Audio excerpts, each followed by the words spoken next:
All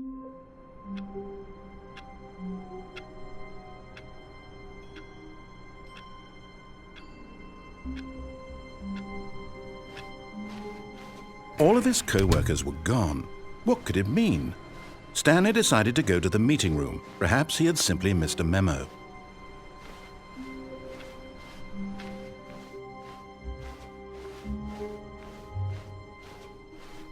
When Stanley came to a set of 2 open doors, he entered the door on his left.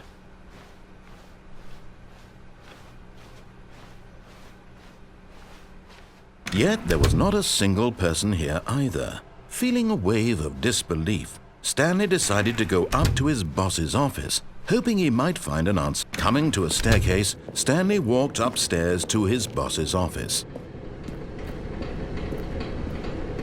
But Stanley just couldn't do it. He considered the possibility of facing his boss. Admitting he had left his post during work hours, he might be fired for that. And in such a competitive economy, why had he taken that risk? All because he believed everyone had vanished? His boss would think he was crazy. And then something occurred to Stanley. Maybe, he thought to himself, maybe I am crazy. All of my co-workers blinking mysteriously out of existence in a single moment for no reason at all? None of it made any logical sense. And as Stanley pondered this, he began to make other strange observations. For example, why couldn't he see his feet when he looked down? Why did doors close automatically behind him wherever he went? And for that matter, these rooms were starting to look pretty familiar. Were they simply repeating? No, Stanley said to himself, this is all too strange. This can't be real. And at last, he came to the conclusion that had been on the tip of his tongue. He just hadn't found the words for it. "I'm dreaming!" he yelled. "This is all a dream." Oh, what a relief Stanley felt to have finally found an answer, an explanation. His co-workers weren't actually gone. He wasn't going to lose his job. He wasn't crazy after all. And he thought to himself, I suppose I'll wake up soon. I'll have to go back to my boring real-life job pushing buttons. I may as well enjoy this while I'm still lucid. So, he imagined himself flying and began to gently float above the ground.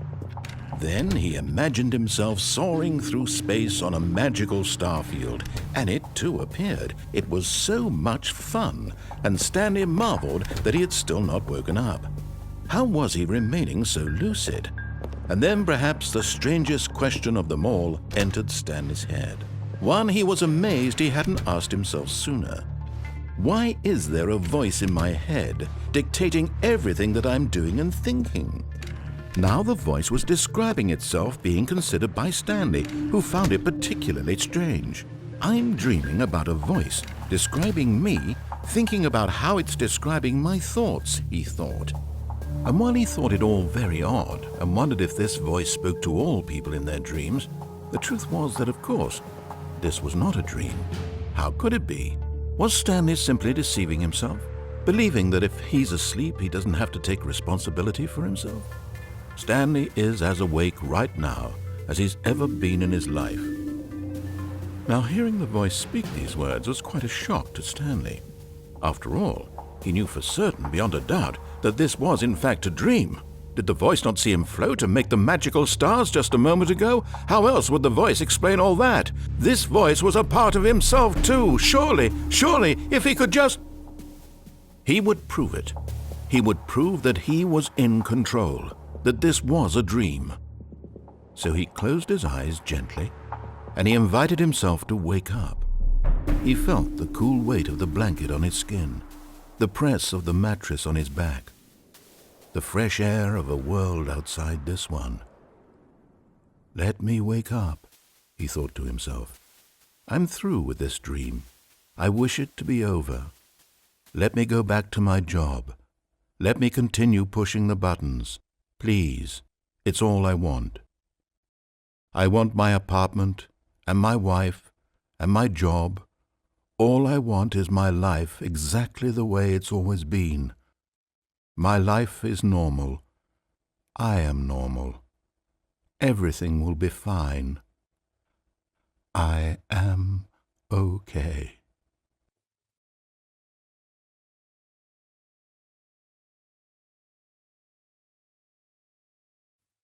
Stanley began screaming. "Please, someone, wake me up. My name is Stanley. I have a boss. I have an office. I am real. Please, just someone tell me I am real. I must be real. I must be. Can anyone hear my voice? Who am I? Who am I?" And everything went black.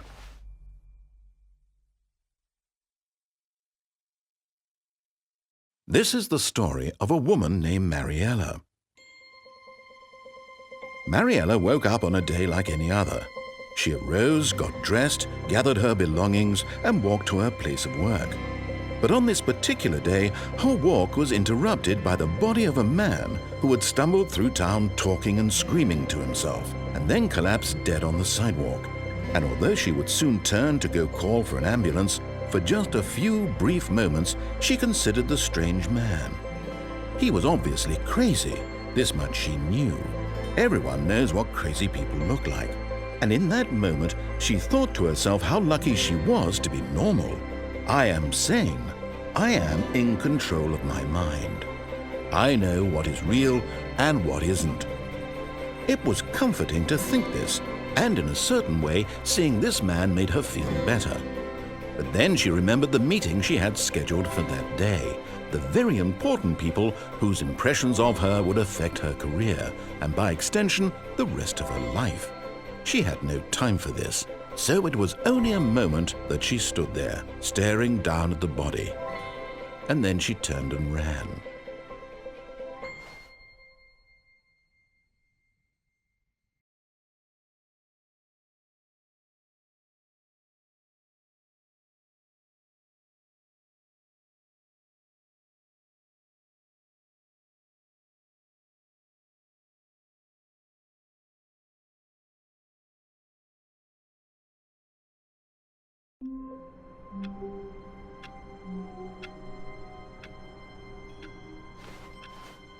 All of his co-workers were gone. What could it mean? Stanley decided to go to the meeting room. Perhaps he had simply missed a memo.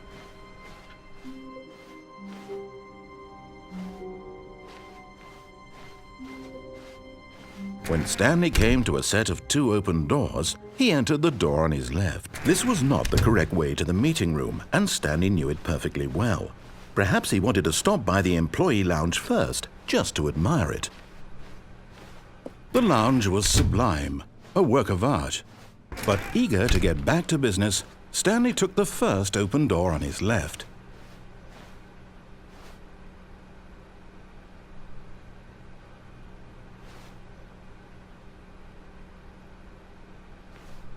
And so he detoured through the maintenance section, walked straight ahead to the opposite door, and got back on track.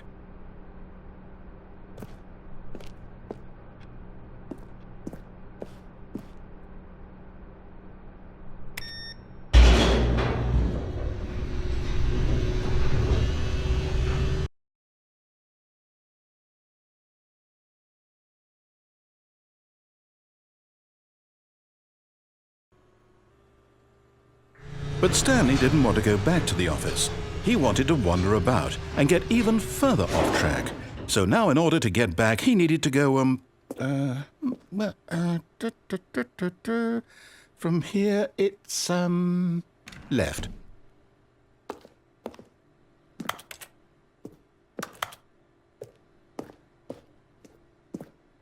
Oh, no, it's to the right, my mistake. No, not the right. Why would I have ever said it was to the right? What was I thinking? It's clearly... Oh dear, would you hold on for a minute, please? Now, let's see. We went down right, left, down, left, right.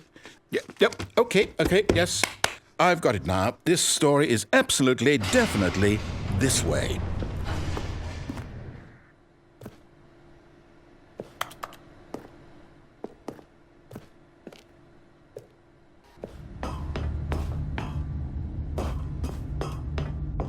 No. This isn't right at all. You're not supposed to be here yet. This is all a spoiler. Quick, Stanley, close your eyes. Okay.